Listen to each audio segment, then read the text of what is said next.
अब आगे देखते हैं। साइलेंट रीडिंग जो है ना, बिना वोकलाइज किए यानी कि बिना आवाज़ किए रीडिंग हो रहा होता है, ये सब हम लोग पढ़ चुके हैं। और कोई साउंड उसमें प्रोड्यूस नहीं होता है। वहीं लाउड रीडिंग जो है वो आवाज़ के साथ हम लोग इसके ठीक उल्टे। आप लोगों को लग रहा होगा कि क्या ही बकवास चीज़ है, लेकिन एक्चुअली क्या है ना, इसके बीच में डिफरेंस आता है कि साइलेंट रीडिंग और लाउड रीडिंग का फ़ायदा क्या है। बस ये इंपॉर्टेंट चीज़ है। बस एग्ज़ाम में जब काम की बारी हो, जब काम का समय हो, तो उस समय ये याद आ जाए, ये इंपॉर्टेंट है। तो ये साइलेंट रीडिंग क्या होता है? साइलेंट रीडिंग एक इंटरनल प्रोसेस है।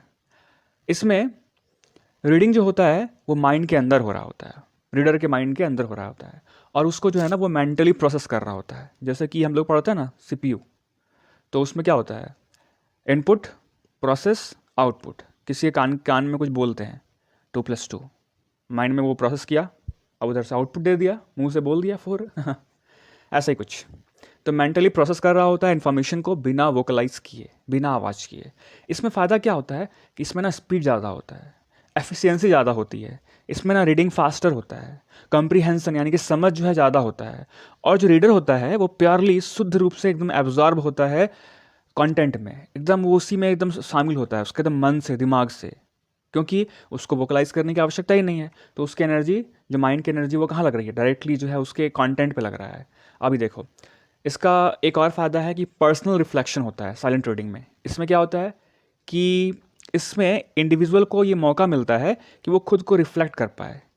जैसे कि जो रीडर होता है ना, वो फुल्ली इंगेज होता है और टेक्स्ट पे पूरा ध्यान होता है उसका, और उसका जो अंडरस्टैंडिंग है वो डीपर लेवल का होता है, और and form personal connections with the material. और जो मटेरियल है, जो भी पढ़ रहा है, मान लेते हैं कि रामायण पढ़ रहा है, तो उसका, अब वो साइलेंट होकर पढ़ रहा है, हालांकि उसको बोल बोल के पढ़ना होता है, लेकिन मान लेते हैं कि अगर आप साइलेंट होकर पढ़ रहे हो तो आपका जो है मटेरियल के साथ जो है कनेक्शन ज़्यादा हो जाएगा, पर्सनल हो जाएगा। अब बारी आती है लाउड रीडिंग की। तो लाउड रीडिंग में जो एक्सप्रेशन होता है वो ऑडिबल होता है, सुनाई पड़ता है। इसमें जो वर्ड्स होते हैं उसको ज़ोर ज़ोर से बोला जाता है, जिससे कि सभी लोग सुन सकें। जैसा कि मैं बता रहा था कि एक भाई बहन थे, तो वो ज़ोर से पढ़ रही थी तो उसको डिस्टर्बेंस हो रहा था, मन में पढ़ने की वजह से वो दिमाग लगा भी नहीं पा रहा था कुछ खास। अभी देखते हैं कि अगर वो लाउड रीडिंग करे तो इसमें प्रोनाउंसिएशन प्रैक्टिस होता है, एक्सेंट जो कि उच्चारण साफ होता है, इंटोनेशन, मान लेते हैं मैं कभी ज़ोर से बोल रहा हूँ, कभी मैं बिल्कुल धीरे बोल रहा हूँ, तो इससे क्या होता है कि इसको बोलते हैं इंटोनेशन, इसमें भी फ़ायदा होता है। और ये बेनिफिशियल है लैंग्वेज लर्नर्स के लिए, इससे स्पीकिंग स्किल अच्छा होता है। और इसमें शेयर्ड दूसरा पॉइंट है इसमें फ़ायदा, इसमें शेयर्ड एक्सपीरियंस हो सकता है, यानी कि अगर आप बोल रहे हो तो बगल वाले भी सुन रहे हैं। तो इसका फ़ायदा कहाँ हो सकता है, इसका फ़ायदा हो सकता है प्रेजेंटेशंस में, इसका फ़ायदा हो सकता है स्टोरी टेलिंग में, अगर आप किसी को स्टोरी सुनाते हो तो, या फिर ग्रुप रीडिंग एक्टिविटीज़ में, क्लासरूम में।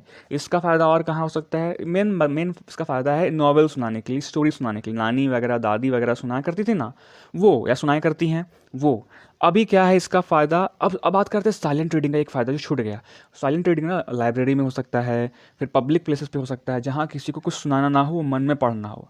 तो ओवरऑल अगर देखा जाए तो साइलेंट रीडिंग जो है एम्फसाइज करता है, जोर देता है इंटरनल मेंटल प्रोसेसिंग में, जिसमें कॉम्प्रिहेंसन क्विक होता है, ज़्यादा समझ पाते हो।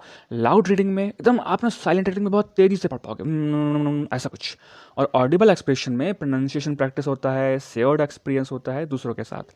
आई होप कि आप समझे होगे। अगर आपको हिंदी कंटेंट चाहिए, हालांकि मैं समझा चुका हूँ, तो मैं आपको एक टेलीग्राम का लिंक दे दूँगा, उसमें आप हिंदी कंटेंट ले सकते हो। Thank you.